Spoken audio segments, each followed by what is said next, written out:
भारत ने आतंक को करारा जवाब दिया। क्या हुआ आगे, देखते रहिए। तारीख थी 22 अप्रैल, दोपहर के करीब 1 से 2 बजे के बीच का वक्त था, जब अचानक बैसरन वैली के घने जंगलों से मौत के 3 साए बाहर निकले। ये आतंकवादी थे जो पाकिस्तान के आतंकी संगठन लश्कर-ए-तैयबा की एक शाखा द रेजिस्टेंस फ्रंट यानी TRF के लिए काम करते थे। इन दरिंदों के हाथों में AK-47 और M4 कार्बाइन जैसी खतरनाक अत्याधुनिक राइफलें थीं। उन्होंने आते ही वहां घूमने आए पर्यटकों को अपने कब्जे में ले लिया। उसके बाद उन्होंने स्टार्ट किया वह घिनौना खेल जिसने मानवता को शर्मसार कर दिया। उन्होंने सभी पर्यटकों से उसका धर्म पूछा और जो हिंदू थे उन्हें वहीं पर मार डाला गया। जिसने भी अपने माथे पर टीका लगा रखा था या जिसने भी अपने कलाई में कलावा बांध रखा था उसे वहीं शूट कर दिया। कुछ लोगों ने अपनी जान बचाने के लिए झूठ बोलना चाहा, पर उन दरिंदों ने उन्हें कलमा सुनाने को कहा और सभी जेंट्स के पैंट उतार कर भी चेक किया। जो भी हिंदू पाए जाते उन्हें शूट कर दिया गया।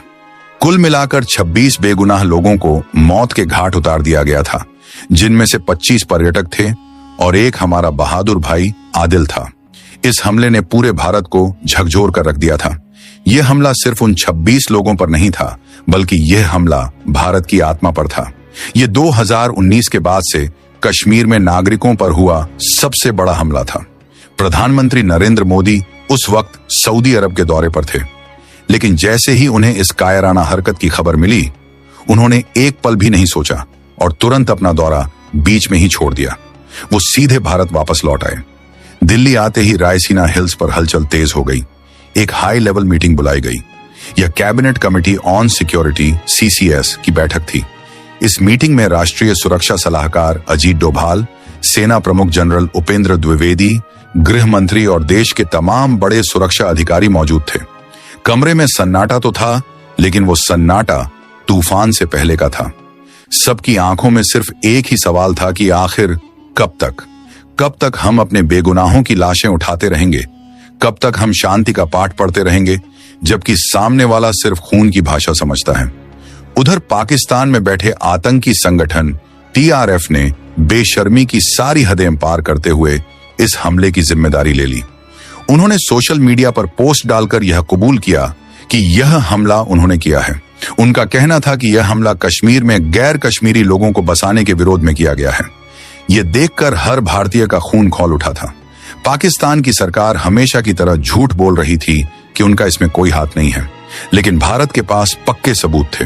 हमारी इंटेलिजेंस एजेंसी रॉ और IB ने उन कॉल्स को इंटरसेप्ट कर लिया था जो हमले के वक्त और उसके बाद उन आतंकवादियों ने पाकिस्तान में बैठे अपने आकाओं को किए थे। यह साफ हो गया था कि इस हमले की साजिश पाकिस्तान के मुजफ्फराबाद और बहावलपुर में रची गई थी और इसके पीछे लश्कर-ए-तैयबा का सरगना हाफिज सईद और उसका डिप्टी सैफुल्लाह खालिद कसूरी का दिमाग था। पहलगाम में बहे खून के कतरे अभी सूखे भी नहीं थे कि दिल्ली में रणनीतिक हलचल तेज हो गई थी। भारत सरकार ने सबसे पहले कूटनीतिक स्तर पर पाकिस्तान को जवाब देना शुरू किया। भारत ने सिंधु जल समझौता यानी इंडस वाटर्स ट्रीटी को सस्पेंड करने का ऐतिहासिक फैसला लिया। ये एक बहुत बड़ा और कठोर कदम था, क्योंकि पाकिस्तान की कृषि और प्यास इसी समझौते पर टिकी थी। भारत ने साफ संदेश दे दिया कि खून और पानी एक साथ नहीं बह सकते। 1960 में हुई इस संधि को रोकना पाकिस्तान की अर्थव्यवस्था की रीढ़ पर वार करने जैसा था। पाकिस्तान में हड़कंप मच गया। वहां के नेताओं को समझ नहीं आ रहा था कि अब क्या करें। पाकिस्तान ने धमकी दी कि वो अंतर्राष्ट्रीय कोर्ट में जाएगा, लेकिन भारत अब सुनने के मूड में नहीं था। लेकिन यह तो सिर्फ शुरुआत थी। असली खेल तो अभी बाकी था। भारतीय सेना को खुली छूट दे दी गई थी। सेना प्रमुख जनरल उपेंद्र द्विवेदी ने अपने कमांडरों के साथ मिलकर एक ऐसा प्लान बनाया जो न सिर्फ पाकिस्तान को दर्द देगा, बल्कि उसकी रूह कंपा देगा। इस प्लान का नाम रखा गया ऑपरेशन सिंदूर।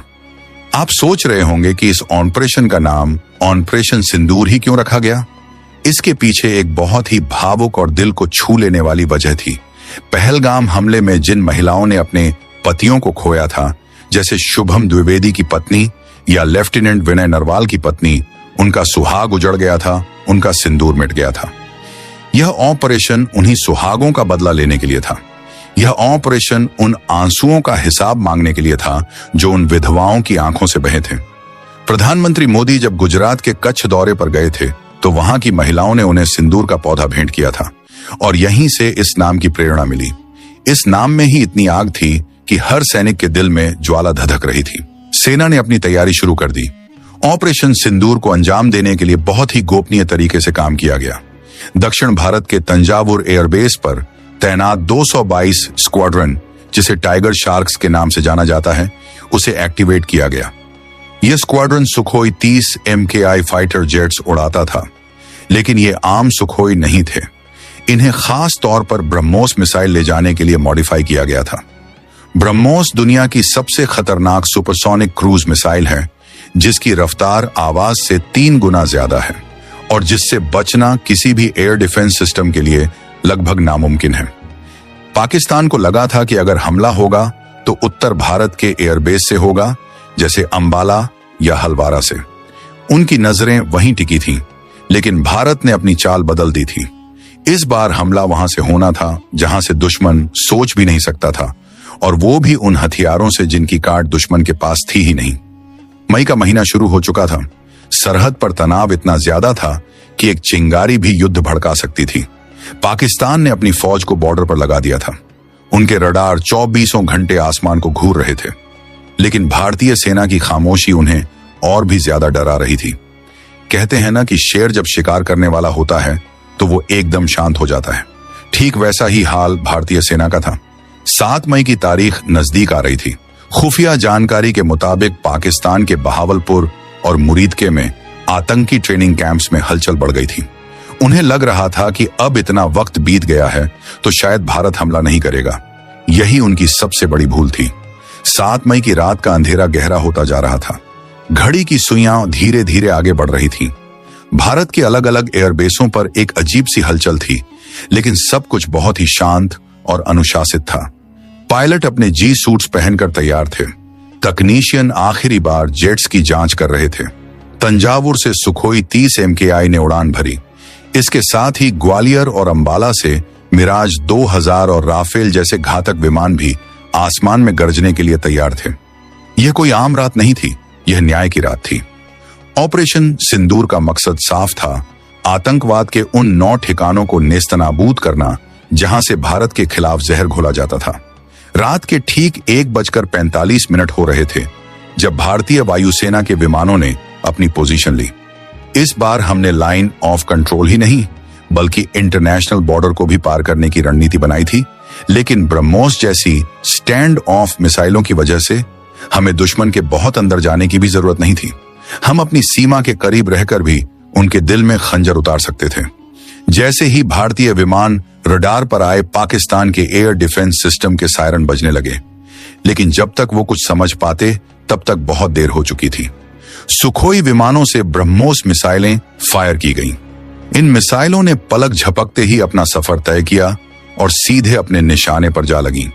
बहावलपुर में स्थित सुभान अल्लाह मस्जिद, जो असल में जैश ए मोहम्मद का हेडक्वार्टर था और जहां सुसाइड बॉम्बर्स को तैयार किया जाता था, एक ही झटके में मलबे के ढेर में तब्दील हो गया।